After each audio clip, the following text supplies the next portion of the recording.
अब मैं आपको पाकिस्तान की मिस इन्फॉर्मेशन कैंपेन के बारे में अवगत कराऊंगी।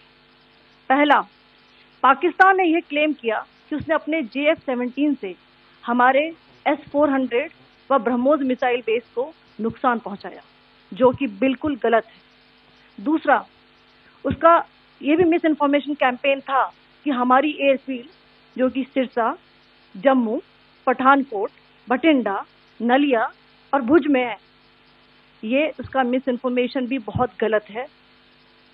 तीसरा, पाकिस्तान के मिस इन्फॉर्मेशन कैंपेन के मुताबिक हमारे एम्यूनिशन डम्प्स जो चंडीगढ़ और बियास में है उसका डैमेज हुआ, यह भी बिल्कुल गलत है।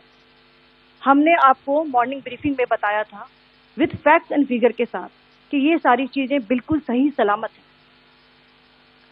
अब मैं आपको बताना चाहती हूँ कि पाकिस्तान के एक प्रेस कॉन्फ्रेंस में ये बात की गई थी कि उनके सीनियर मिलिट्री ऑफिसर्स, जो कि पूरी तरह से ये भ्रामक है और तथ्यों से दूर है, कि पाकिस्तान की ओर से ये झूठा आरोप भी लगाया जा रहा है कि भारतीय सेना ने मस्जिदों को नुकसान पहुंचाया। मैं इससे बिल्कुल स्पष्ट करना चाहती हूं कि India is a secular nation और हमारी सेना भारत के कॉन्स्टिट्यूशनल वैल्यूज की एक बहुत प्यारी झलक है।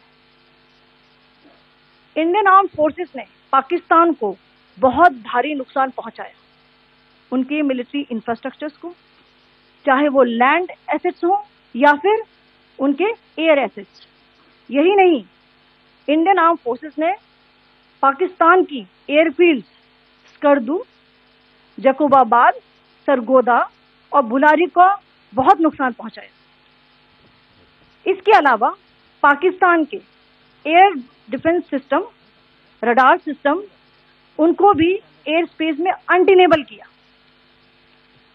यह भी बताना चाहती हूं कि लाइन ऑफ कंट्रोल के पास पाकिस्तान के command and control, logistic installation और उनके मिलिट्री इंफ्रास्ट्रक्चर, मिलिट्री पर्सनल का इतना भारी नुकसान हुआ कि पाकिस्तान की ऑफेंसिव व डिफेंसिव कैपेबिलिटी को नष्ट कर दिया गया। अंत में मैं फिर से ये बात दोहराना चाहूंगी, इंडियन आर्म फोर्सेस पूरी तरह से तैयार है, सतर्क है और भारत की संप्रभुता और अखंडता की रक्षा के लिए पूरी तरह से